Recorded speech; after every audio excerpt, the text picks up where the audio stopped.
Welcome to everyone. एक बार फिर से फिजियो एकेडमी के यूट्यूब चैनल पर आप सभी का स्वागत है। कल आपका क्लास 9 का 1.2 और 1.1 था। आज हम उसके आगे का लेके आए प्रश्नावली 1.3। प्रश्नावली 1.3 आज इसके बारे में चर्चा करते हैं, जिसका पहला क्वेश्चन आपका डाला हुआ है कि निम्नलिखित भिन्नों को दशमलव रूप में लिखिए और बताइए कि प्रत्येक को दशमलव प्रसार किस प्रकार का है। तो देखिए यहाँ पर जो पहला क्वेश्चन डाला हुआ है इसका 36/100। अब 100 का भाग जब 36 पे हम देखें तो 0.36 आएगा। और अगर भाग देने पर कोई विशेष फल नहीं बचता है तो उसे हम दशमलव शांत प्रसार का कहते हैं। तो ये जो हो जाएगा, यह शांत प्रसार का दशमलव है। यही आपको बताना है कि कौन सा दशमलव हमारा शांत प्रसार का है, कौन सा दशमलव शांत प्रसार का नहीं है। अब आगे देखिए, उसके बाद जो क्वेश्चन डले हुए हैं कि लास्ट नंबर हम देखते हैं 6वां नंबर 329/400। 329/400 जब इसको हम भाग करेंगे तो भाग करने पर हमारा आएगा 0.8225 और यह भी पूर्ण रूप से हमारा कट जाएगा। इसलिए इसको भी कह सकते हैं कि यह शांत प्रसार का दशमलव है। एक बात ध्यान रखिएगा, जिसको भाग देने पर पूरी तरीके से ना कटे उसमें हम लिख देंगे यह शांत प्रसार का दशमलव नहीं है। जैसे एग्जाम्पल का ऊपर 4था नंबर क्वेश्चन जो आपका डला इसी में का कि 3/13 है और जब इसको हम भाग देंगे ये करके 0.23069 और ऐसे करके ये चला जाएगा, मतलब ये कभी भी कटेगा नहीं। इसलिए इसे हम कहेंगे कि यह अशांत प्रसार का दशमलव है। ऐसे करके इसे हमें कर लेना है। अब उसके बाद चलते हैं क्वेश्चन नंबर 2 की तरफ।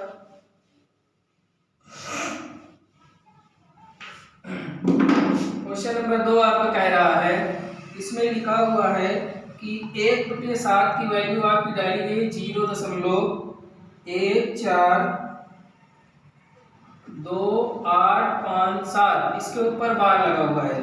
आपको मान पूछा है 2/7 का, 3/7 का, ऐसे करके वैल्यू आपको पूछी गई है।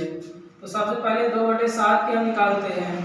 तो आप जानते हो कि 2/7 को लिख सकते हो 2 × 1/7, यानी ये बचेगा बन जाएगा आपका 2/7। तो इसीलिए इसको हम लिख देंगे 2 × और 1/7 की वैल्यू है 0.142857। अब इसी का इसके हम गुणा कर देते हैं। ये 2 × 7 = 14, 2 × 5 = 10, 11, 2 × 8 = 16, 1 × 17, 2 × 4 = 8, 2 × 2 = 4, 2 × 4 = 8, 2 × 1 = 2, मतलब 0.28474 आपका आ जाएगा। अगले देखिए जैसे डाला हुआ है कि 3/7 लिखा है, ये 3 × 1/7 इसको हम लिख सकते हैं और गुणा करने पर हमारा 3/7 ही आएगा। तो ये हो जाएगा 3 × 1/7 की जो वैल्यू देखिए फिर ऊपर डाली जाएगी 0.1428557। अब जब इसका गुणा हम आपस में करेंगे ये हमारा आएगा 0.42851। ये कितना आपका आ जाएगा इसका आंसर। तो ऐसे करके आपको सवाल नंबर 2 करना है।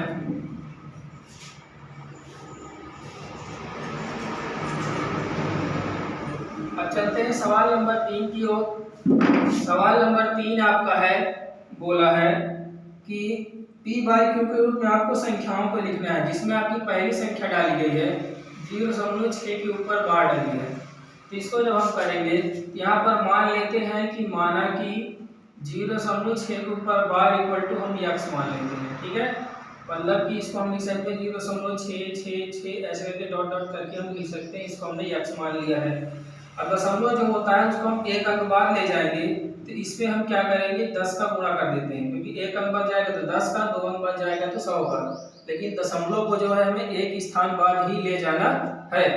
तो ये गुणे 10 हो जाएगा, बराबर इसमें भी 10 का गुणा कर देंगे, क्योंकि 10 का गुणा हम दोनों पक्षों में करेंगे। यहाँ पर लिख दीजिए 10 का गुणा दोनों पक्षों में करने पर, अब इसमें गुणा करोगे तो 6.666 करके डॉट डॉट करके ऐसे मिलेगा। ठीक, अब 10 का x में गुणा आप करोगे तो 10x मिलेगा। अब इसको आप लिख सकते हो 6 धन 0.6 के ऊपर बार बराबर 10x। ठीक है, अब देखिए 6 धन 0.6x की जो वैल्यू है यहाँ पर x है बराबर 10x। अब ये 6 बराबर हो जाएगा 10x, धन x इधर आएगा तो माइनस के x हो जाएगा। अब 6 बराबर आपका 10 में 1 घटा दीजिए 9x मिलेगा, और x बराबर आपका हो जाएगा 6/9। काट दीजिए 2 3 6, 2 से नहीं कटेगा, 3 से कटेगा, 3 दूनी 6, 3 तिगाई 9, x बराबर हो जाएगा 2/3। तो जो आपकी परिमेय संख्या आएगी p बाई q के रूप में वो आपकी आ जाएगी 2/3। अरे चल हो थे मैं देखा। तो ये हो गया आपका तीसरा सवाल। अब देखते हैं आपका अगला नंबर। ऐसे ही आपको तीसरे जो सेकंड है थर्ड नंबर है उसको कर लीजिएगा। इसमें आपको 10 का गुणा करना पड़ा है, उसमें आपको 100 का गुणा करना है, फिर अगले वाले में आपको 1000 का गुणा करना है। अब प्रश्न नंबर चौथा चलते हैं। तो चौथा आपका जो है सेम ही है, जैसे हमने अभी 6 वाले को बताया है वैसे ही आपको 9 वाले करना है। चौथा इसे देखिए डाला है 0.99999 ऐसे करके लिखा हुआ है, तो वैसे ही करना है। इसको हम फिर से वही काम करेंगे, x मान लेंगे और दोनों पक्षों में फिर 10 का गुणा कर देंगे। दोनों पक्षों में 10 का गुणा करने पर जब 10 का गुणा करोगे तो ये 9.99 करके ऐसे आ जाएंगे, और उधर आ जाएगा आपका 10। इसको आप लिख सकते हो 9 धन 0.999 ऐसे करके इसे आप लिख सकते हो। ये आपको हो जाएगा 10x। ये 9 धन इसके पूरे की वैल्यू आपने x मानी है तो x कर दोगे, और ये 10x, ये 9 बराबर आ जाएगा 10x माइनस x, और ये 9 बराबर आपको मिल जाएगा 9x, और x बराबर आपका आ जाएगा 9/9, या x की वैल्यू क्या मिल जाएगी आपको 1 मिल जाएगी। ऐसे ही करके आपको परिमेय संख्या यहाँ पर निकाल लेनी है। ठीक है, ये अपना इजी था। अब देखते हैं सवाल नंबर 5 की ओर। सवाल नंबर 5 देखिए क्या कह रहा है कि 1/17 है। इसको कह रहा है कि ऐसे करते रहना है कि जब तक इसकी पुनरावृत्ति न हो जाए तब तक आपको भाग देते रहना है। मतलब 17 का भाग आप 1 में ऐसे दोगे, ये पहले 0 बार जाएगा तो ये 1 आएगा, दशमलव लगा के 0 बढ़ाओगे तब पर भी नहीं होगा, फिर 0 लगा 0 बढ़ा दीजिए, 17 चौको 60, 17 50 85, 5 बार जाएगा 85 आएगा। ये आपको मिल जाएगा 5 1 0 लगा दो, 17 8 36, 8 बार जाएगा 136 कर दीजिए, 10 पर 6 4 कर दो, 4 पर 3 1 कर दो, 0 बढ़ा दो, 17 8 136, ये हो जाएगा आपका 4 मिलेगा, 0 कर दीजिए। फिर ऐसे करके मतलब आपको भाग देते चले जाना है, और जब तक इसका हमें मतलब दोबारा फिर से यही संख्या हमको रिपीट ना हो जाए तब तक इसको हमको करते रहना है।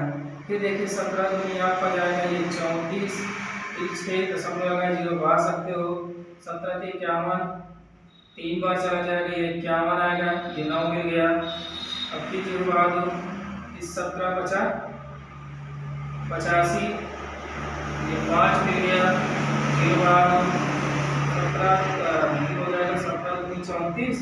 मतलब ऐसे करके ये आपका आएगा 35 41, फिर उसके बाद आएगा 17 647, और इसके बाद क्या होगा ये नंबर आपका फिर से रिपीट होना शुरू हो जाएगा। तो बस इतना ही आपको करना है कि यहाँ पर कह रहा है कि दशमलव का अधिकतम संख्या जो है कितने बार प्रसार किया जा सकता है। तो इसको देखिए कितनी संख्याएं हैं 1 2 3 4 5 6 7 8 9 10 11 12 13 14 15 16, 16 संख्या के बाद इस नंबर का जो है फिर से पुनरावृत्ति आपका होने लगेगा। ऐसे करके भाग करके आपको चेक कर लेना है। अब देखिए 6वां नंबर को गुणक बताना है, भाज्य विभाजन देखिए आप कर लोगे देख करके। कह रहा है ऐसी 3 परिमेय संख्या लिखें जिसके साथ जो है अनुवासनी अनुवर्ती हो जाए। अनुवासनी अनुवर्ती क्या होता है कि ऐसी संख्या लिखना है कि जिनका वर्गमूल अगर निकालें तो कभी पूर्ण रूप से वर्गमूल ना निकले। ऐसी संख्याएं केवल आप यही 3 लिख सकते हो। 2 का मान आप जानते हैं 0.41 करके ऐसे करके चला जाता है। 3 की वैल्यू आप निकालते हैं 1.73, 2 करके चला जाता है। इसी तरह √5 की वैल्यू भी आप निकालते हो 2 दशमलव कुछ करके चला जाता है। तो यही आपकी 3 संख्या क्या हो जाएगी, अनुवासनी अनुवर्ती हो जाएंगी। प्रश्न संख्या 8 बोला है कि 5/7 और 9/11 इनके बीच कह रहा है ऐसी 3 अपरिमेय संख्या लिखना है। तो अपरिमेय के लिए देखिए हमने बताया कि जिसका आप भाग दोगे तो कभी भी कटेगा। तो 7 का जब 5 को भाग देते हैं तो 0.714285 आएगा, ये आपको मिल जाएगा। और जब 11 का 9 में आप भाग दोगे तो 0.81 करके आपको मिल जाएगा। तो आप देखिए जब भी आप संख्या लिखोगे तो आप जानते हो कि 71 के बाद क्या आता है, 72 आ जाएगा, 73 73। तो ऐसी करके संख्याएं आप लिख दीजिए। 72 करके बार कर सकते हो 0.73 करके बार कर सकते हो 0.74 करके बार कर सकते हो। ये आपकी हो गई 3 संख्याएं आपको लिखनी थी, 3 संख्या आपकी हो गई। अब देखिए कह रहा है निम्नलिखित में से जो 9 क्वेश्चन है, 9 क्वेश्चन में ये बताना है कौन सा संख्या अपरिमेय है कौन सा परिमेय है। तो आप परिमेय जानते हो जिसका वर्गमूल भी निकालो तो निकल जाए और जिनका वर्गमूल ना निकले वो हमारी अपरिमेय कहलाती है। अगर किसी की रूट के अंदर आपका जैसे कि ये 23 है, 23 की जब कभी भी हम वर्गमूल निकालेंगे तो हमारा नहीं निकलेगा, कभी भी इसका अंत नहीं होगा। तो इसे हम बोलते हैं अपरिमेय संख्या। अब जैसे करके आपका दूसरा नंबर है कि √255 225 चला हुआ, किसका जानते हो कि 15 का ही वर्गमूल है। तो ये जानते ही आपका हो जाएगा परिमेय संख्या क्योंकि इसका वर्गमूल हमारा निकल गया है। अगर देखिए 0.3796 है, ये भी आपका परिमेय संख्या है। परिमेय संख्या क्यों है, क्योंकि इसका निहित है। अगर हमारा संख्या ऐसे करके डाल देता तब ये हमारा अपरिमेय हो जाता है क्योंकि इसमें डॉट डॉट लगा है। डॉट डॉट की वजह से वो संख्या हमारी होती है वो अपरिमेय संख्या कहलाती है। अब इसी प्रकार से 1.3 लेसन आपका खत्म हो गया है। और वीडियो को देखते रहिएगा, बताते रहिएगा कि कैसा लगा है। प्लीज़ चैनल को सब्सक्राइब करना मत भूलिएगा और डेली वीडियो डालते हैं, डेली वीडियो देखते रहिए। अब फिर से मिलेंगे अगली बार नए वीडियो के साथ, तब तक के लिए नमस्कार, जय श्री कृष्ण।